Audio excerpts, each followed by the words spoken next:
बीड प्रकरणी आमदार सुरेश धस यांच्या आरोपावर उपमुख्यमंत्री अजित पवारांनी प्रतिक्रिया दिली आहे। आरोप करताना विचार करावा, आम्ही या प्रकरणात राजकारण आणणार नाही, कुणाला पाठीशी घालणार नाही असं अजित पवारांनी म्हटलंय।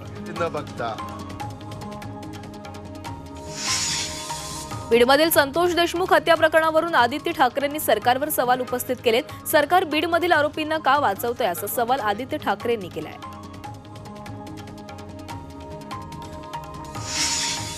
पालकमंत्री पदावरून उपमुख्यमंत्री अजित पवारांना प्रश्न विचारण्यात आला। यावर पालकमंत्री कुणाला करायचा हा अधिकार मुख्यमंत्र्यांचा असतो असं उत्तर अजित पवारांनी दिलंय।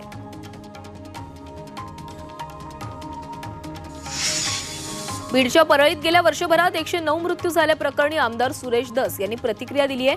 109 मृतदेहांबाबत मी एसपीला विचारणार असल्याचं सुरेश धस म्हणाले। विविध जिल्ह्यातून अनेक पक्षातील पदाधिकारी शिवसेनेमध्ये दाखल झाल्यानंतर उपमुख्यमंत्री एकनाथ शिंदेंनी महाविकास आघाडीला टोला लगावलाय। महायुतीच्या 2.5 वर्षांच्या कामावर जनतेने विश्वास ठेवला।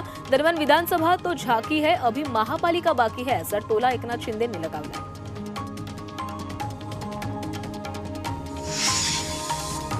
आगामी स्थानिक स्वराज्य संस्थेच्या निवडणुकीत ठाकरेंच्या शिवसेनेनं स्वबळाचा नारा दिलाय। आगामी स्थानिक स्वराज्य संस्थांच्या निवडणुकीमध्ये ठाकरेंच्या शिवसेनेचा भगवा फडकवणार असा विश्वास शिवसेना उद्धव बाळासाहेब ठाकरे पक्षाचे नेते सुधाकर बडगुजर यांनी व्यक्त केलाय। राज्यपाल नियुक्त विधान परिषदेच्या 12 आमदारांबाबत महायुतीला हायकोर्टाकडून दिलासा मिळालाय। कॅबिनेटमध्ये यादी मागे घेण्याचा निर्णय कायदेशीर असल्याचं हायकोर्टानं म्हटलंय। महायुती सरकारला आव्हान देणारी शिवसेना उद्धव बाळासाहेब ठाकरे पक्षाची याचिका हायकोर्टानं फेटाळलेली आहे। 12 राज्यपाल नियुक्त आमदारांच्या संदर्भातील सुनील मोदी यांनी दाखल केलेली याचिका मुंबई हायकोर्टानं फेटाळली आहे। या विरोधात सुप्रीम कोर्टात दाद मागणार असल्याचं याचिकाकर्ते सुनील मोदींनी म्हटलंय।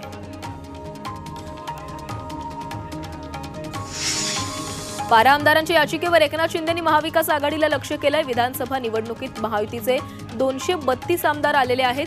47चा विजय झालाय तेव्हा हरत होते तेव्हा निवडणूक आयोग ईव्हीएमवर आरोप केले, तर येणाऱ्या काळात महायुती सर्व निवडणुका जिंकेल असा विश्वास शिंदेंनी व्यक्त केलाय।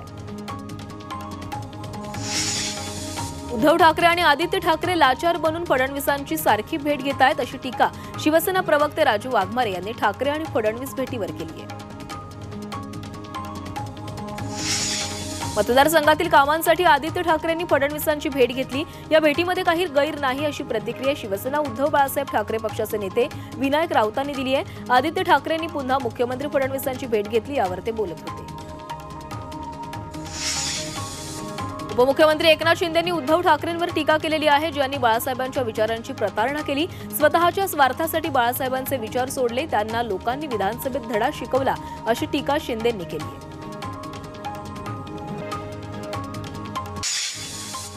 काँग्रेस नेते सचिन पायलट यांनी महागाईचा मुद्दा उपस्थित केलाय। या सरकारनं अनेक स्लॅब बनवलेत, महागाई वाढतीये, जीएसटीचा दर एका पातळीवर आणायला हवा, मध्यम वर्गावरील कराचा भार कमी केला पाहिजे असं मत पायलट यांनी व्यक्त केलंय। महिला आणि बालविकास मंत्री आदिती तटकरे यांनी रोह्यातील पीडित मुलीच्या कुटुंबियांची भेट घेतली। या प्रकरणी आरोपींना जास्तीत जास्त शिक्षा व्हावी यासाठी आपण स्वतः लक्ष घालू असं आश्वासन आदिती तटकरेंनी पीडितेच्या कुटुंबियांना दिलंय। रोह्यात अल्पवयीन मुलीवर लैंगिक अत्याचार करण्यात आले होते।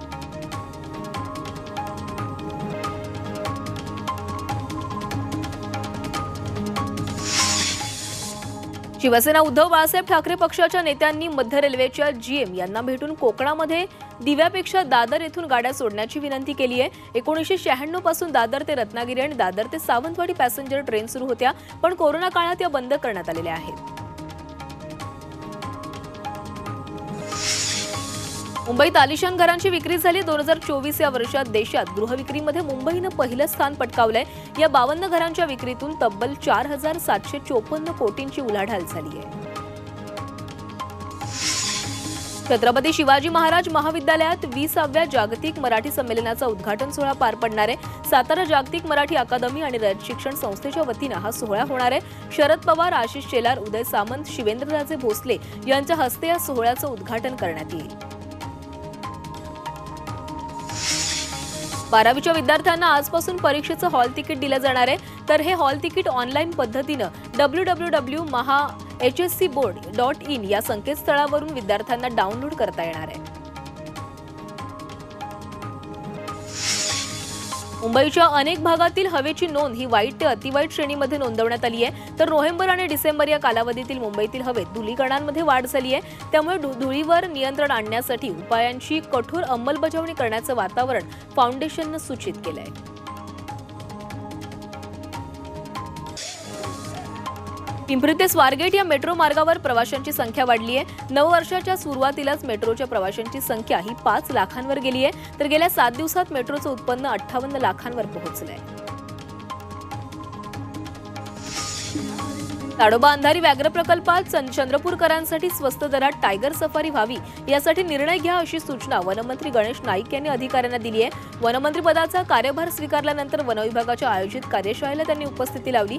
यावेळी त्यांनी हे भाष्य केलंय। कृषी मंत्री माणिकराव कोकाटे यांच्या हस्ते नारायणगाव कृषी विज्ञान केंद्राच्या ग्लोबल कृषी प्रदर्शनाचं उद्घाटन करण्यात आलं। यावेळी कोकाटे यांनी कृषी विज्ञान केंद्रातील पीक प्रात्यक्षिकांची पाहणी केली आहे। लोकसभेचे सभापती ओम बिर्ला यांच्या पत्नी डॉक्टर अमिता बिर्ला यांनी विठ्ठल रुक्मिणीचं दर्शन घेतलं। बिर्ला यांना चांगलं आरोग्य आणि सुबुद्धी पांडुरंगाने द्यावी अशी प्रार्थना अमिता बिर्ला यांनी विठ्ठलाच्या चरणी केली आहे।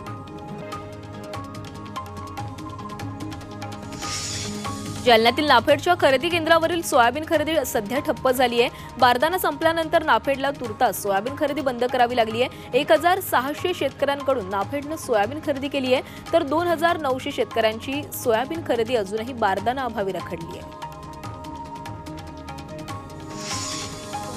नाफेड केंद्रावर सोयाबीन खरेदी रखडल्याप्रकरणी कृषी मंत्री माणिकराव कोकाटे यांनी प्रतिक्रिया दिली आहे। पणन खात्यानं बारदाना खरेदीचे टेंडर काढलंय। येत्या 2 दिवसात बारदाना उपलब्ध होतील असं आश्वासन कोकाटे यांनी शेतकऱ्यांना दिलंय।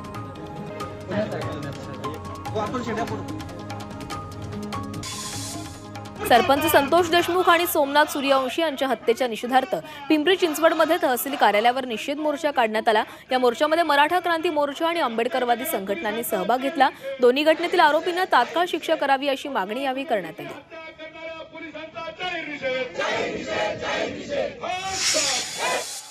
गडचिरोलीमध्ये जरांगी धस आणि अंजली दमानिया यांच्या विरोधात वंजारी समाज आक्रमक झालाय। शहरातील मुख्य चौकात जोरदार नारेबाजी करत निषेध करण्यात आला। यावेळी आपल्या मागण्यांचं निवेदन त्यांनी जिल्हाधिकाऱ्यांना दिले।